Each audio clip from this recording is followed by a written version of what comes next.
Hello दोस्तों, CGPSC e learning YouTube channel में आप सभी का स्वागत है।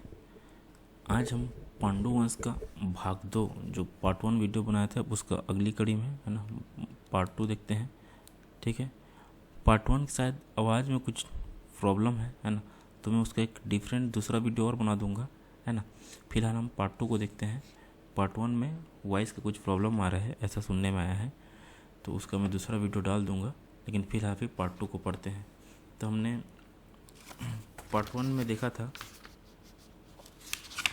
इंद्रबल, मतलब उदयन से लेकर के उदयन, इंद्रबल, फिर उसके पश्चात नन्नराज, नन्न फर्स्ट। ठीक है, नन्नराज फर्स्ट बताता है।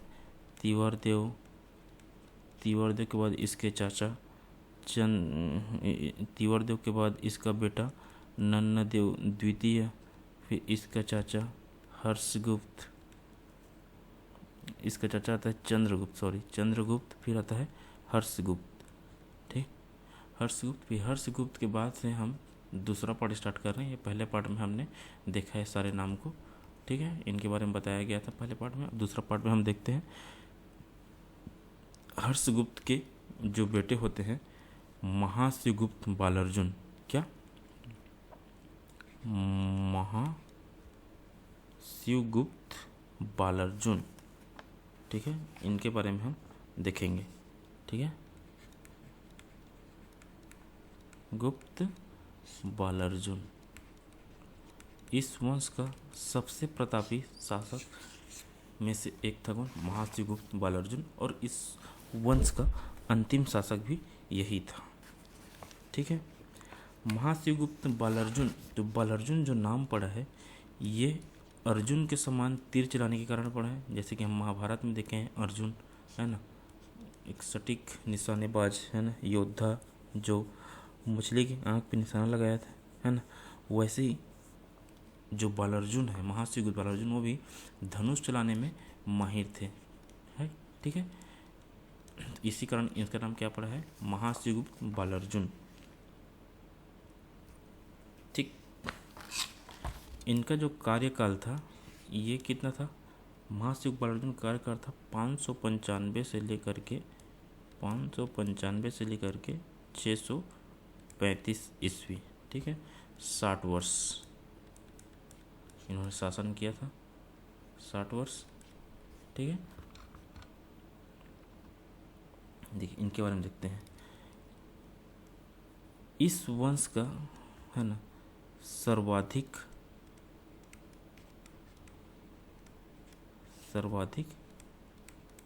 ताम्रपत्र, ठीक है, बालार्जुन के हैं। 27 ताम्रपत्र इनके कहाँ से मिले हैं? सिरपुर से। ठीक है, 27 ताम्रपत्र के सिरपुर से मिले हैं। ठीक, और कौशल, संबलपुर, कालाहंडी इनके राज्य थे। कहाँ कहाँ तक थे? एक मैप में हम लोग देखते हैं, अगर मैप बनाऊँ मैं, है ना, एक मोटा मोटी देखिए, ये जो अपना छत्तीसगढ़ है ना, ये छत्तीसगढ़, ठीक है, छत्तीसगढ़ का मैप है। तो इनका जो शासन काल था, ये जो अपना हो गया दक्षिण कोसल का पार्ट सिरपुर, ठीक है, ये कालाहंडी उड़ीसा, है ना, संबलपुर, यहाँ से लेकर के इनका साम्राज्य फैला हुआ था। ठीक है, एक बहुत बड़े एरिया में ये शासन करते थे। कौन? बालार्जुन। नाम क्या है उनका? बालार्जुन, महाशिवगुप्त बालार्जुन, एक अति प्रतापी शासक। ठीक है, जब पुलकेशिन द्वितीय, है ना, पुलकेशिन द्वितीय के बारे में हम पढ़ेंगे आगे, जो इंडियन हिस्ट्री पढ़ेंगे उनमें। तो यहाँ जान लीजिए, पुलकेशिन द्वितीय जब दक्षिण विजय कर रहे थे भारत में, जब दक्षिण विजय कर रहे थे वो, है ना, पुलकेशिन द्वितीय, तो उन्होंने बालार्जुन को हराया था। ठीक है, जब उनका सामना हुआ दोनों के बीच में, युद्ध हुआ तो उन्होंने बालार्जुन को हराया था। बालार्जुन उनके अधीन थे, उनके अधीन कार्य कर रहे थे, अच्छा उनके अधीन रह के राज कर रहे थे। ठीक है, यह हमें किससे जानकारी मिलती है? यह हमें ऐहोल प्रशस्ति से जानकारी मिलती है। किससे मिलती है? ऐहोल प्रशस्ति से। किससे? ऐहोल प्रशस्ति से हमको इसकी जानकारी मिलती है। ठीक है, तो कौन थे पुलकेशिन द्वितीय? ये चालुक्य वंश के है ना शासक थे पुलकेशिन द्वितीय। जब इन्होंने दक्षिण पे प्रसार अपना करना शुरू किया तब दक्षिण में सिरपुर भी उनके उसके रास्ते में आया था। सिरपुर के राजा को उन्होंने हराया। ठीक है, हरा के उनको अपने अधीन किया और बालार्जुन उनके अधीन कार्य करते थे, उनके अधीन राज करते थे। ये हमें किससे जानकारी मिलती है? ऐहोल प्रशस्ति से। किससे? ऐहोल प्रशस्ति। ठीक है, ऐहोल प्रशस्ति से हमको जानकारी मिलती है। ठीक, इनके ही कार्यकाल में, ठीक है, इनके कार्यकाल में 639 ईस्वी में, क्या 639 ईस्वी में जो चीनी यात्री है ना, चीनी यात्री हैं कौन? ह्वेनसोंग। चीनी यात्री ह्वेनसोंग कहाँ आए थे? छत्तीसगढ़ आए थे, सीजी आए थे। इनके कार्यकाल में उन्होंने छत्तीसगढ़ को अपनी रचना में, जो उनकी रचना थे, ह्वेनसोंग की रचना क्या थे? CU की, ये उनकी रचना है। किसकी? ह्वेनसोंग की। इसमें उन्होंने सीजी का जो नाम लिखा है वो क्या है? कियास्लो। छत्तीसगढ़ का नाम उन्होंने क्या लिखा है? कियास्लो। ये इम्पोर्टेंट है। ठीक है, कियास्लो नाम उन्होंने छत्तीसगढ़ के नाम को उस अपने रचना सीयूकी में छत्तीसगढ़ कियास्लो नाम से प्रदर्शित किया है। ठीक है, जो बालार्जुन थे ये शैव मतावलंबी थे, ये शैव धर्म को मानने वाले थे। ठीक है, इनके स्थान में, इनके शासनकाल में ही है ना, जो पांडु है, पांडु वंश है, वो क्या कहलाया? पांडु वंश सोमवंश कहलाना स्टार्ट हुआ था। इसके समय जो सिरपुर था, ठीक है, इसके समय सिरपुर क्या था? बौद्ध धर्म का केंद्र था। बौद्ध धर्म का केंद्र था सिरपुर। ठीक है, इन्होंने सिरपुर में बहुत ही बौद्ध धर्म को प्रचार प्रसार किया था। बौद्ध धर्म से रिलेटेड उन्होंने बहुत सारे वहाँ पे मूर्तियाँ स्थापित की, वहाँ विहार बनवाया था। ठीक है, इनके मामा जो भास्कर वर्मा थे, इनके शासनकाल में इनके जो मामा भास्कर वर्मा सिरपुर में निवास करते थे। भास्कर वर्मा सिरपुर में निवास करते थे। ये बौद्ध धर्म में आस्था रखने वाले थे। ठीक है, बौद्ध धर्म में बहुत ज़्यादा आस्था रखते थे, बौद्ध मतावलंबी थे। कौन? भास्कर वर्मा, इसलिए सिरपुर में आके रहते थे। ठीक, बालार्जुन की जो मुद्रा है ना, मुद्रा में क्या था? गज लक्ष्मी। क्या है? गज लक्ष्मी। गज लक्ष्मी का अर्थात गज लक्ष्मी जो, सॉरी यहाँ पे थोड़ा मिस्टेक हो गया है ना, मुद्रा था जो इनके जो पहले जो राजा थे उन लोग क्या थे? गज लक्ष्मी, उनकी मुद्रा में गज लक्ष्मी का चिन्ह था। परंतु जब बालार्जुन आता है तो उन्होंने गज लक्ष्मी को स्थान पे है ना, उन्होंने त्रिशूल का अंकन कराया। ठीक है, कुकुदमान वृषभ तथा त्रिशूल। कुकुदमान वृषभ तथा क्या? त्रिशूल का अंकन कराया था। त्रिशूल अर्थात क्योंकि वो शैव मतावलंबी थे तो उन्होंने अपने मुद्रा में क्या लगवाया था? त्रिशूल का स्थान दिया था। ठीक है, इनके दरबारी कवि का नाम क्या था? ईशान। क्या? इनके कवि का नाम क्या था? दरबारी कवि का नाम क्या था? ईशान, कवि ईशान। ठीक है, जब ह्वेनसोंग छत्तीसगढ़ आए थे, उन्होंने सिरपुर का यात्रा किया था। सिरपुर में वो बालार्जुन के राज्य में कुछ वर्ष रहे थे। तब उन्होंने सिरपुर में बहुत ही बड़े बौद्ध विहार, स्तूप एवं बुद्ध की विशाल प्रतिमा का उल्लेख किया है।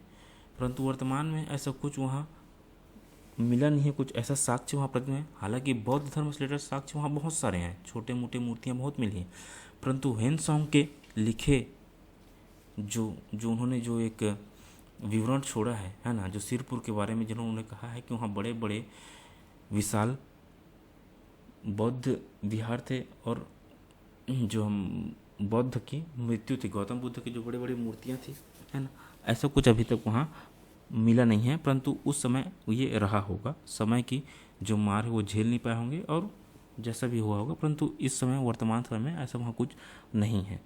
ठीक है।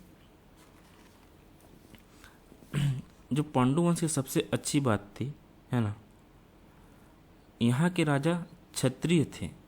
ठीक है, यहाँ के राजा क्षत्रिय थे। क्षत्रिय होने के साथ साथ उन्होंने बौद्ध धर्म को भी प्रचार प्रसार किया था। बौद्ध धर्म को भी इन्होंने अपने साम्राज्य में स्थान दिया, अपने राज्य में स्थान दिया, उस पर विश्वास बनाए रखा, जिससे कि यहाँ सिरपुर में बौद्ध धर्म अच्छा खासा फला फूला।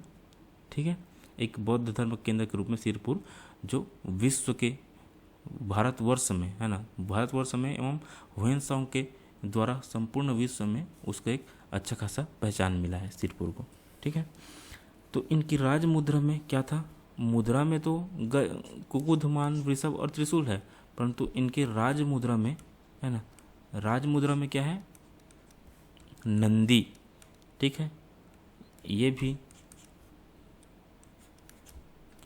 शिव के ही प्रतीक है। नंदी परमेश्वर, है ना, बैठे हुए नंदी की छवि है। तो कैसी छवि है? बैठे हुए नंदी की छवि। ठीक है, बैठे हुए नंदी की छवि। ठीक, किस में मिलता है? उनके राजमुद्रा में मिलता है। सिरपुर एक धार्मिक केंद्र के स्थान पे, है ना,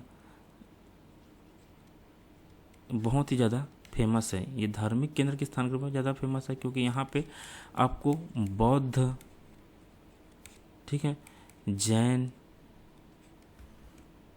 वैष्णव और वैष्णव, इन चारों का यहाँ पे मंदिर, विहार, है ना, ये सब यहाँ पे मिलते हैं। ठीक है, तो जो बालार्जुन है ना, महाशिवगुप्त बालार्जुन के जो इनका मल्हार ताम्रपत्र है, क्या है? मल्हार ताम्रपत्र। इस मल्हार ताम्रपत्र में, है ना, क्या है? इस मल्हार ताम्रपत्र में इन्होंने एक दान का उल्लेख है। ठीक है, उस दान के बारे में देखते हैं। ठीक है, तो ये है तांडसक भोग। ठीक है, क्या? तांडसक भोग। ठीक है, ये तांडसक भोग एक तहसील है। ठीक है, तांडसक एक तहसील है। इस तहसील में क्या था? केसला ग्राम था। क्या था? इस तहसील का केसला ग्राम था। इस ग्राम को, है ना, जो इस ग्राम को जो यहाँ पे बौद्ध भिक्षु थे, है ना, इस तांडसक भोग के जो बौद्ध भिक्षु थे उनको दान दिया गया था, उनको दान में दिया था। ठीक है, किसको दान में दिया था? बौद्ध भिक्षुओं को दान में दिया था। ठीक है, बौद्ध भिक्षुओं को दान में दिया था। किसको? केसला ग्राम को। ठीक, बालार्जुन के एक तो बहुत सारे ताम्रपत्र प्राप्त हुए हैं, जिसमें उनका फेमस है बरदुला, लोविया, मलार, बोंडा, है ना। वैसे सभी चीज़ को याद रखना जरूरी नहीं है, परंतु नाम सुन ले रहो, है ना। क्या क्या नाम है? बरदुला, ठीक है, बोंडा, बोंडा के बारे में हम लोग पहले भी पढ़ चुके हैं। मल्हार, ठीक, लोविया, ये उनके कुछ फेमस ताम्रपत्र हैं। ठीक, अब बालार्जुन, महाशिवगुप्त बालार्जुन एक ऐसी छवि था, उनका एक ऐसा व्यक्तित्व था राजा के रूप में, जिसके राज्य में, है ना, सारे प्रजा सुख सुविधा के साथ जीवन यापन करते थे। यहाँ तब तत्कालीन यहाँ की जो कृषि व्यवस्था थी, है ना, यहाँ के व्यापार थे, हर वर्ग खुश था, जनता में खुशियों की लहर थी। इस कारण इस समय इनके कार्यकाल को छत्तीसगढ़ का स्वर्ण युग कहते हैं। क्या कहते हैं? छत्तीसगढ़ का स्वर्ण युग कहा जाता है। ठीक है, महाशिवगुप्त बालार्जुन के राज्यकाल को। पांडु वंश का स्वर्ण काल तो था ही, उसके साथ साथ पूरे छत्तीसगढ़ का स्वर्ण युग के रूप में भी इसको जाना जाता है। ठीक, बालार्जुन के जो राज्य था ये विंध्य पर्वत से लेकर के संबलपुर तक इनका साम्राज्य फैला हुआ था। ठीक है, विंध्य पर्वत है ना, जैसे कि हम देखें ये हमारा छत्तीसगढ़ है ना, ये एमपी है, तो एमपी के ऊपर विंध्य पर्वत है। इस विंध्य पर्वत से लेकर के यहाँ तक है ना पूरा उनका जो साम्राज्य है फैला हुआ संबलपुर तक। ठीक है,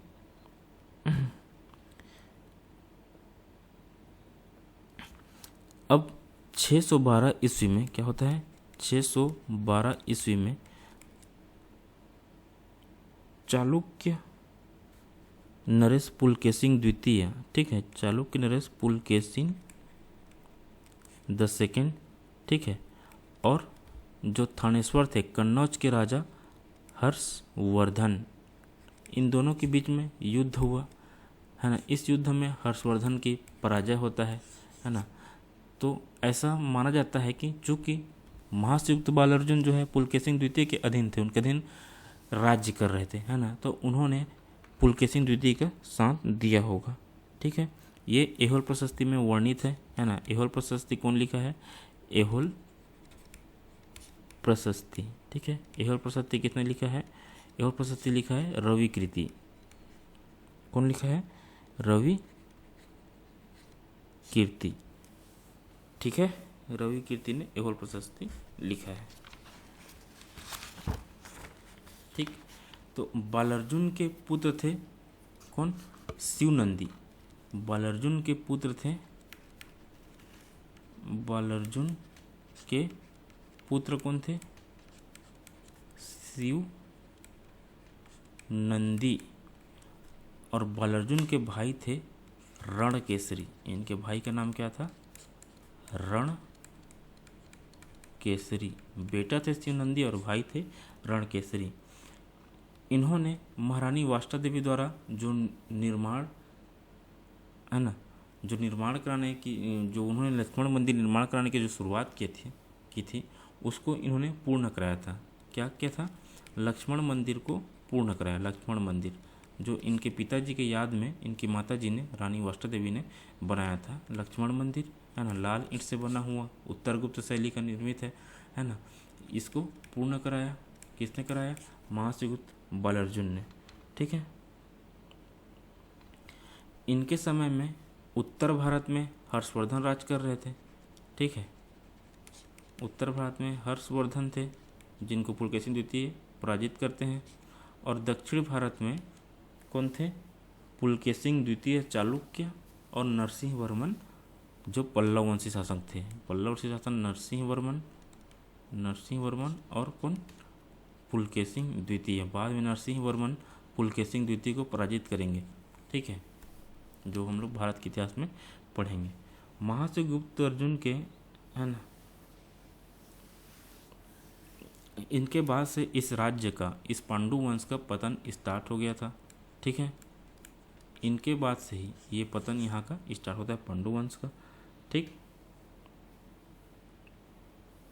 जो संजन ताम्रपत्र है ना, क्या, जो संजन ताम्रपत्र है एक, इस ताम्रपत्र में, इसी ताम्रपत्र के माध्यम से हमको ये पता चलता है कि पुलकेशिन द्वितीय ने कौशल का विजय किया था। ठीक है, तो इस ताम्रपत्र में क्या है, कौशल विजय का वर्णन है, कौशल विजय का वर्णन है।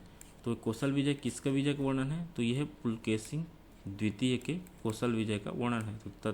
तो जाहिर से कौशल में तब बालार्जुन राज करते थे, तो उन्होंने उनकी निंदा स्वीकार की थी। ठीक है, जो बालार्जुन के मल्हार ताम्रपत्र है ना, इस मल्हार ताम्रपत्र में इनके कुछ मंत्री, इनके कुछ अधिकारियों का नाम मिलता है, जैसे कि समाहर्ता है ना, क्या, समाहर्ता, और सन्नी, एक समाहर्ता था, एक था सन्नी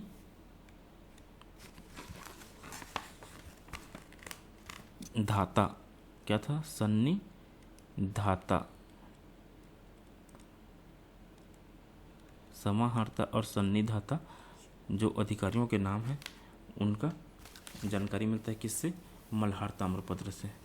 ठीक है, फिर आगे बढ़ते हैं। अब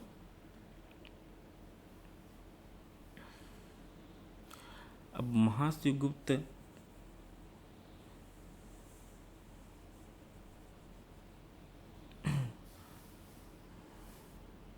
देखिए, इनके काल में है ना लगभग 100 बौद्ध मंदिर या फिर बौद्ध विहार का निर्माण कराया गया था। कितना, 100। एग्जाम में पूछा गया है इसको, है ना, 100 को, इसको याद रखिए। ठीक, सिरपुर में, है ना, सिरपुर में एक क्या है, तिवर देव विहार है। सिरपुर में क्या है, तिवर देव विहार, जो राजा तिवर देव के नाम पे बना हुआ है, तिवर देव विहार है। इस तिवर देव विहार में क्या है, पंचतंत्र की कहानी लिखी हुई है। क्या लिखी हुई है, पंचतंत्र की कहानी बनाई गई है। पंचतंत्र जो विष्णु शर्मा के पंचतंत्र है ना, पंचतंत्र, इस पंचतंत्र, क्या, पंचतंत्र, इस पंचतंत्र की कहानी को रूपांतरित किया गया है किसमें, तिवर देव विहार है जो। ठीक है, तिवर देव बलौदा ताम्रपत्र में उसने सुंदरिका मार्ग में स्थित ग्रामों को दान दिया था। तिवर देव द्वारा बलौदा ताम्रपत्र में लिखा गया है कि उन्होंने सुंदरिका मार्ग में स्थित ग्रामों को दान दिया था। ठीक है, इनकी जो लिपि होती है, क्या होती है, इनकी लिपि, इनकी जो लिपि ताम्रपत्र में इन्होंने क्या कहलाया है, ताम्रपत्र में जो लिपि है वो क्या है, पेटिका, पेटिका। ठीक है, और शिलालेखों में,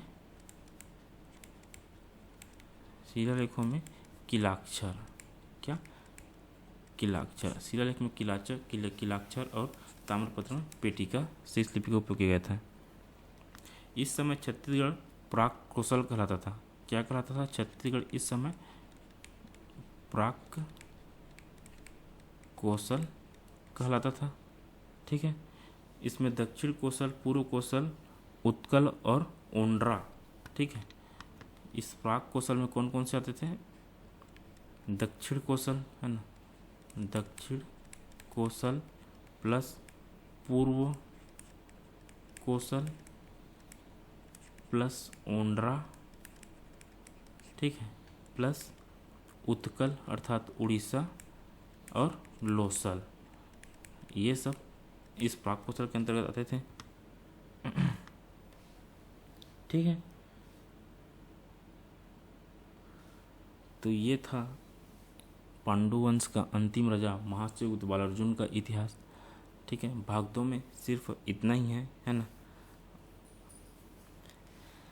तो ये पांडुवंश भी खत्म हो गया। अब इसके बाद भाग 1 में जो उसका साउंड है ना, थोड़ा डिफरेंट है। एक बार ध्यान से सुनिए, समझ आए तो ठीक है, नहीं तो मैं उसको एक अलग से वीडियो फिर से बना दूंगा भाग 1 का, है ना। फिलहाल भाग 2 को एंजॉय करें, पढ़ें इसको। जो जो शब्द मैं बोला हूँ उसको नोट करते जाएं, नोट बनाएं, है ना, क्योंकि ऑलमोस्ट सभी क्वेश्चन इसमें से पूछा गया है। जो मैंने जो नोट्स तैयार किया हुआ है, जिस नोट्स के आधार पर आपको बता रहा हूँ, है ना, वो बहुत सारे क्वेश्चन पेपर स्टडी करके, है ना, बहुत सारे बुक को स्टडी करके उनका एक नोट्स तैयार करके मैं आपको सारी चीज़ बता रहा हूँ। ठीक है, इससे पढ़ने के बाद आपको कोई दूसरा बुक पढ़ने की आवश्यकता नहीं पड़ेगी, क्योंकि जो भी मार्केट में बुक उपलब्ध हैं वो जिन बुकों की सहायता से अपना बुक बनाते हैं, मैं उस बुक का नोट्स बना के आप लोग को ऑलरेडी पढ़ा रहा हूँ। ठीक है, तो वीडियो को देखिए, है ना, अच्छा लगे तो अपने फ्रेंड सर्कल में शेयर करें और सब्सक्राइब करें। सबसे बड़ी बात तो है सब्सक्राइब करें, ताकि और लोगों तक हम जो भी हमारी जो पहल है उसको पहुंचा सकें, है ना, जो कि फ्री ऑफ कॉस्ट आपको हम स्टडी प्रोवाइड करा रहे हैं, जो कि अभी आगामी एग्ज़ामों के लिए बहुत ही बेनिफिट होगा। ठीक है, तो वीडियो को शेयर करें, लाइक करें और सब्सक्राइब करना ना भूलें। Thank you.